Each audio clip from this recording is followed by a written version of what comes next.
lied and used fake documents to obtain the interview with my mother, made lurid and false claims about the royal family, which played on her fears and fueled paranoia. While King Charles shook hands with the President of the United States, his own son was being kept 5 miles away. Not by enemies, not by protesters, by his own father's security team. Let that sink in for a second. A man who was born into one of the most powerful families on earth, a man who carries the blood of 1,000 years of British monarchy, treated like a security threat at his own father's state visit. And here's the part nobody is talking about. This was not an accident. This was not a scheduling issue. This was a message. Deliberate, calculated, and absolutely final. Today, I'm going to walk you through exactly what happened in Washington, hour by hour, and what it tells us about where Harry and Meghan truly stand right now. Because what the palace has pulled off over the last 8 days is nothing short of extraordinary. And once you see the full picture, you will understand why there is no coming back from this. Washington, D.C., and the door that closed. King Charles's state visit to Washington was always going to be significant. A reigning British monarch on American soil, navigating high-level diplomacy with full pageantry and global press coverage. But behind the official itinerary, something far more consequential was quietly being put into motion. Sources close to the security arrangements have confirmed that British Protection Command, working alongside the United States Secret Service, issued an extraordinary directive ahead of the visit. Prince Harry, the Duke of Sussex, son of the visiting monarch, was to be kept well outside the diplomatic perimeter at all times. No proximity, no unplanned encounters, and absolutely no opportunity for any kind of photo moment that could be used to suggest a reconciliation. This was not a passive snub. This was an active, coordinated, institutionally sanctioned shutdown, and it was just the beginning. The request that was declined 3 times. What makes this visit particularly significant is what happened behind closed doors before the king even landed. According to senior sources, Harry submitted not 1, not 2, but 3 separate requests for a private meeting with his father during the Washington trip. 3 attempts to get in the room, 3 attempts to reset the relationship, or at the very least to be seen trying. All 3 were declined. The official line from within the palace was measured but unambiguous. The king's focus during this visit was entirely on affairs of state. There was no room in the schedule, or more pointedly, no willingness to make room, for what was diplomatically described as the management of private family matters. Read between those lines, and the message is clear.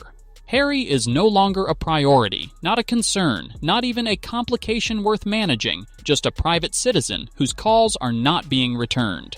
The young man who changed everything. To understand why the palace feels so comfortable making this move right now, you have to understand what has been quietly happening back in London. His name is James Alexander, the Earl of Wessex. He is 18 years old. He is the son of Prince Edward and Sophie, the Duchess of Edinburgh, and over the past several months, he has been steadily, deliberately positioned as something the royal family has not had in years, a young, reliable, scandal-free working royal. This is not an accident. This is a strategy. At the Anzac Day dawn service at Hyde Park Corner, James stood shoulder to shoulder with Princess Anne. 18 years old in full ceremonial composure, representing the crown with a quiet dignity that drew comparisons, genuinely, not cynically, to a young Prince Philip. The reaction was immediate. The public noticed, the press noticed, and crucially, the palace noticed the public nous. For years, one of Harry's few remaining cards was the argument that the monarchy needed him, that without a younger generation of visible, active royals, the institution would struggle to stay relevant. James Alexander has removed that card from the table entirely.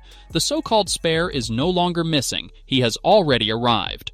The decree that made it official, then came the move that turned all of this from strategy into reality. While the world was focused on Washington, the king quietly signed a formal decree from Windsor.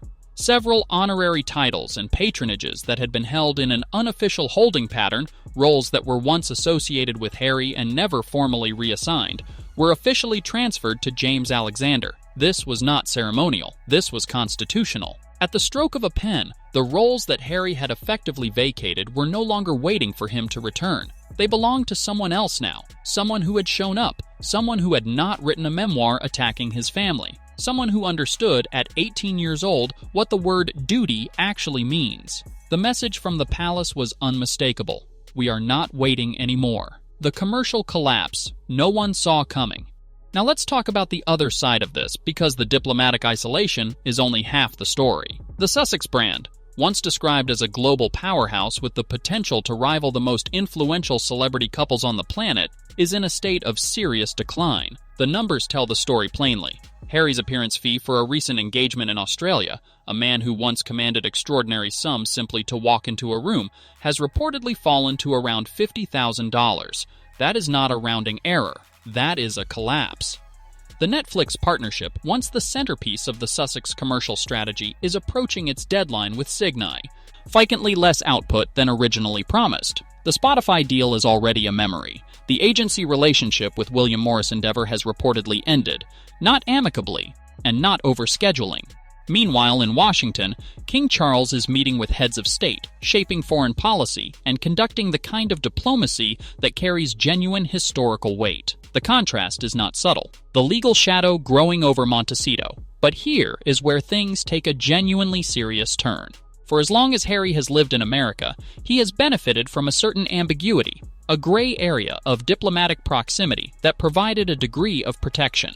Whether or not it was ever formally acknowledged, his status as a senior prince with ties to the British government created a kind of informal buffer.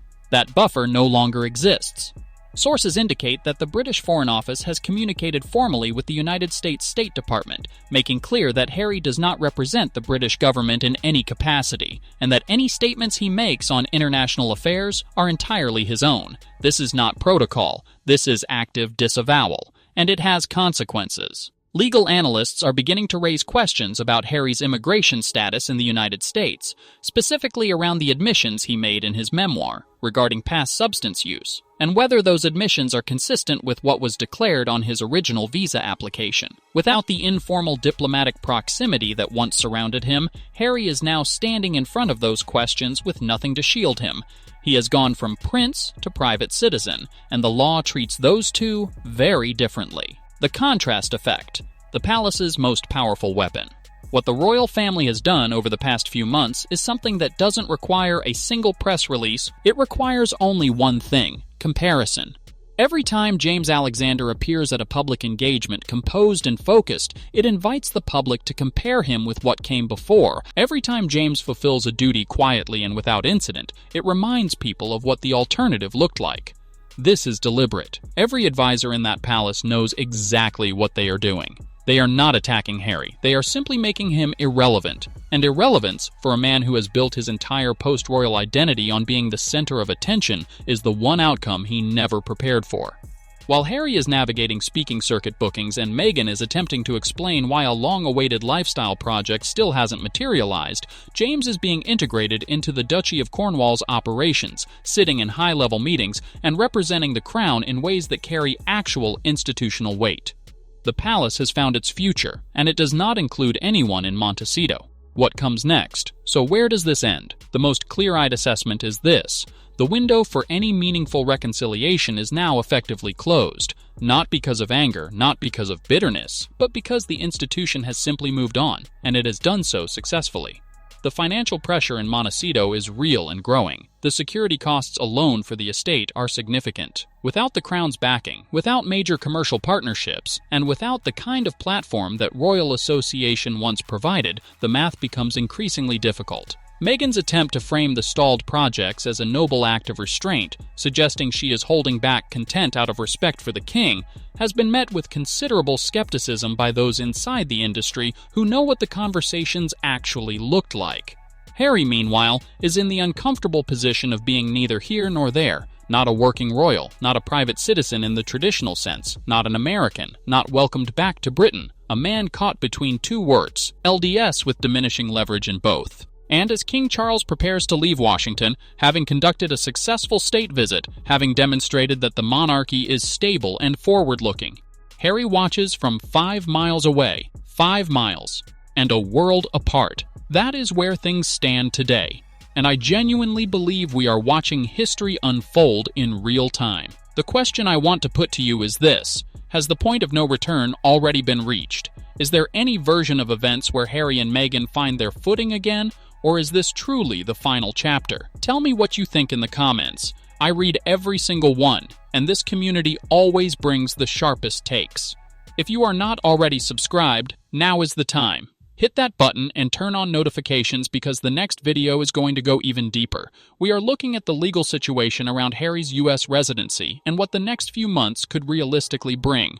That is one you absolutely cannot afford to miss. Until then, take care, and I'll see you in the next one.